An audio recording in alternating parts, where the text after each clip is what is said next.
Chris Johnson tells an amazing story that an O-founder wrote to him in an email, completely real. So without further ado, I'll roll my intro, we'll get right into it. Karma's a bitch.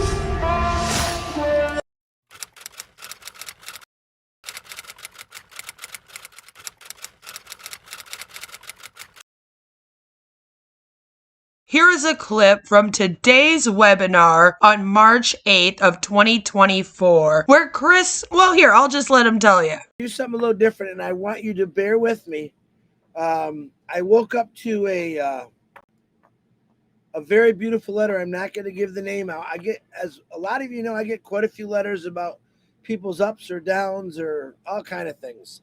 And this one just caught me right off guard, and I'd like to share it with you. I did ask this person if I could share it, and she said, please, I hope it could teach something. Now, when I was reading through this letter, I'll be honest, I'm like, oh, no, I thought it was going to go one way, and then I thought it was going to go this way. And I just kept reading it, paying attention to what she was saying.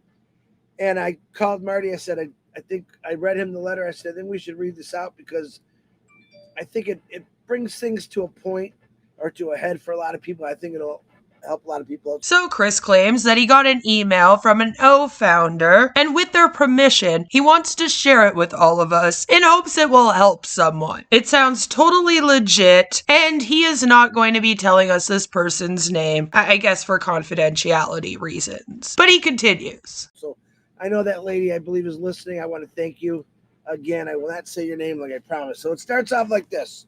Okay, we get it, Chris. We understand. Like, come on. All jokes aside, I am going to let Chris read the entirety of the letter without interrupting him so that he cannot claim that I edited his words. He says at the very end of the story that he hopes that everyone shares it. So here you go, Chris. Look at me. I'm sharing it just like you wanted.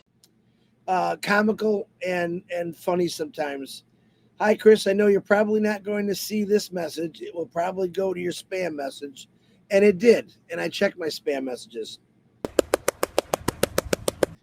And I imagine you get plenty of messages a day. I do. I watch usually replays, so she might not be on here. She could be watching the replay later. You, Marty, and Red often. I can't thank you enough for all you do. Boom. Gotta love a positive letter. Start off like that with thanking my two favorite guys on the other side there. Now she goes into her story. And now I want you just to listen to what I'm saying. It might sound like it's going to negative, but she turns it around to positive every time of her not understanding things. Whoa, hold up. She turns it to positive because of her not understanding things? What? So just listen to this. And I'd like you to share it out also because I think you're going to touch a lot of people with this. Here we go. I'll stop talking. I joined OnPassive January 26th, 2019. I joined because my husband was sick and we wanted to take him to Mexico for treatment, but could not afford it. I'm Canadian, and the treatment was $30,000 US. OnPassive was marketed to me as an opportunity to make that happen. Well, my husband didn't get the treatment he needed, and I ended up leaving my job to take care of him. He passed away April 7th, 2023, 11 months today. She was told that OnPassive would help her pay for her husband's treatment. It did not, and he passed away. And that is like, I don't know why Chris is sharing this as a positive. I am very, very sorry that she experienced that, and I'm a little bit disgusted at Chris using this. But it gets worse. I went back to my minimum wage job last July. My husband was the breadwinner for my family many years while I was stay-at-home mom and wife. I am drowning in debt, and my only hope was OnPassive, especially since last summer when it was repeatedly said, buckle up because we're about to explode. I have two accounts with OnPassive, but only activated one last September because I couldn't afford to do both. Actually, whoops, hold on. I don't know if I can take much more, Chris. Actually, I couldn't afford to do one, but I had to find the money somewhere because once again, we're told OnPassive is going to be bigger than we ever imagined and not to miss out. Is he not comprehending what he is reading right now? Like, what is going on? But here I am today getting my house ready to put on the market because I can no longer afford to keep it. Oh my God, this is awful. And I have no idea where I am going to be living. I haven't even paid for my husband's headstone yet and being threatened with collections. Don't get me wrong. I have faith in Mr. Mafara, and I know no one wants Abbassi to launch more than he does. I don't understand the dynamics of what it takes to get this company where he wants it to be, but I do understand that it takes time and there will be many hiccups. The manipulation is so real here. So by now, if you're still reading, laugh out loud, and I was, and I am, I'm sure you're wondering why the heck I'm telling you all this. I feel that you, more than anyone, realize we are not all in the same boat. And we've discussed that. All of us in a different boat there. I see people in the impassive group get crapped on if they dare ask when the distribution of customers will start and when they will make money. It's hard to see the vision when you're drowning in grief and despair. This O-founder brings up a very good point that if they ever ask when the money is going to come in, they kind of get snapped on or they'll get kicked out of the live stream chat. For some reason, though, Chris doesn't clue in to what is really happening in this letter, I feel like. So he just keeps on reading. It's too late for impassive to make a difference in some lives. I've lost my husband and now losing my home, and my circumstances are far better than other stories that other founders can tell. So I guess I'm asking you if you would be so kind as to remind people to be kind. To be kind to each other because we don't know what their story is. It's sad that people have to be reminded of this. And sometimes I'm sure I might be taking comments out of context because it's written words and I have no idea of the person's tone when they typed it. Yes, you should be free to ask questions in OnPassive and make comments without the fear that people are going to be unkind to you in return. God bless you, Chris, for all you do. I hope you have fully recovered from your fall. I will continue to pray for you and all OnPassive members.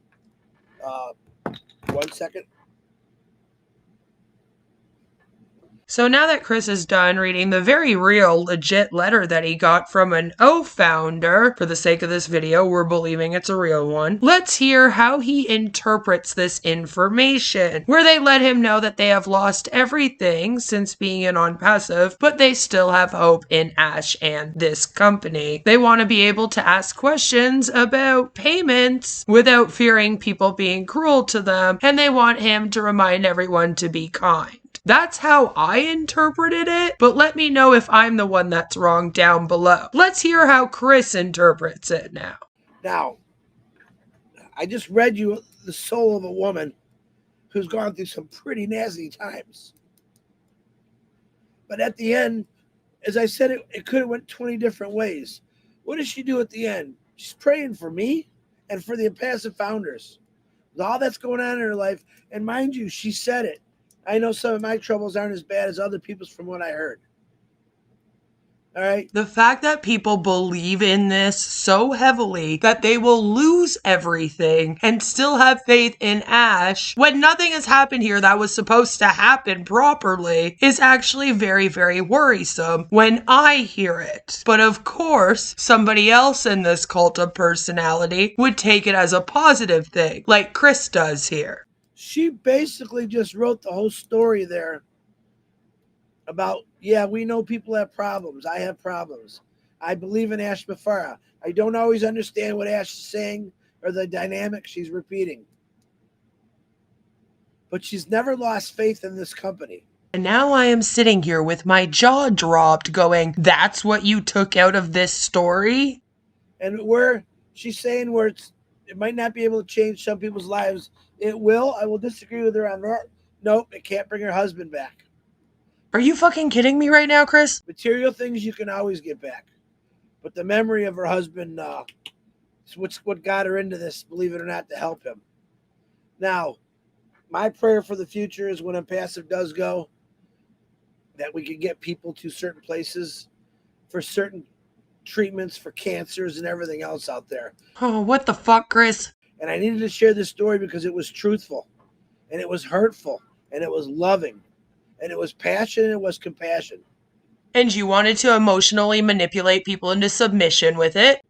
So I want you to look at yourselves today and realize that maybe some of the things in your life aren't so bad, or some of the things in your life have always been there. Yeah, so what Chris is saying here is that people shouldn't be asking about payments or be questioning on passive, because this woman, she went through the worst time ever, has lost everything, and she still has faith in Ash, so they should too. And yet we always try to find someone to blame for those reasons. We can't ever blame on passive or Ash Mafar or Marty, me, Red. When we come on here, we want to be exciting. We want to be explosive to let you know how important this company is. And yes, we have said for the last few years, it's ready to explode. It's ready to go. And each time we do something changes, something gets bigger and better. But I promise you this, it's going to happen. It will change this lady's life, because I love her for being honest. And it was the most beautiful letter I've gotten in a long time.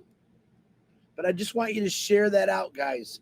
I want to actually try to put that on a YouTube video with someone's better voice, not getting emotional like I was, because it was an emotional letter. Chris, they told you that they lost everything waiting for OnPassive to pay them, and OnPassive still hasn't paid them. Am I in a fever dream? About what she's gone through and why she's in OnPassive and why things didn't happen for her when it did, but she still has not lost the faith. This is a good example of how much of a cult this is.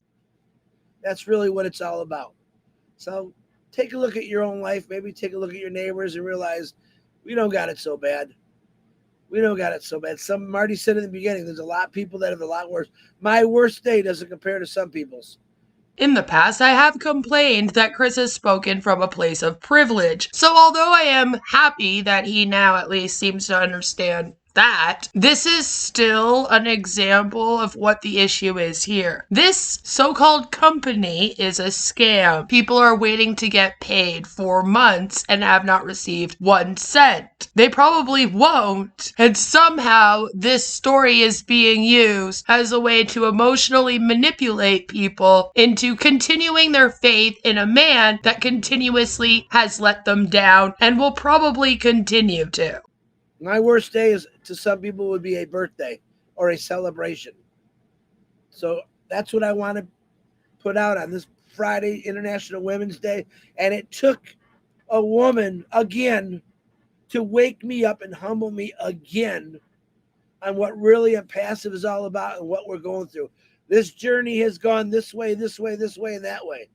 It's still a journey that's going to bring so much joy into people's lives. And I can't wait for that. And I can't wait to give this lady that sent me this letter a humongous hug when everything is going, and say, it's here. It's here. It's time to celebrate. Marty DeGarmo, back to you. That story is absolutely heartbreaking, and I wish that person all the best going forward. I really do hope that they can get out of this scam before they lose anything else. And it is my belief that Chris is well aware that this is a scam, and he knows what he's doing up here, trying to bring on the waterworks. I don't know if you caught that, but he was acting emotional over the story, and I just find the whole thing to be a big act. Complete emotional manipulation, and I'm not sure if the email is real, but that's just my personal opinion. Let me know what you think about this down below. The story just makes me sad, and to me, it's an example of the cult mentality here and how people will lose everything waiting for Ash to pay them, and it's wrong. So let me know what you think down below, and no matter where you are, what you're doing, I hope that you have a fabulous rest of your day. Take care, and I'll see you very, very soon with another one, probably about OnPassive. Mwah! Bye! And remember, don't join it. It's a scam. And she's saying it might not be able to change some people's lives. It will. I will disagree with her on that. Nope, it can't bring her husband back. Oh, what the fuck, Chris? They call me a god. They call me a god. They call me a god.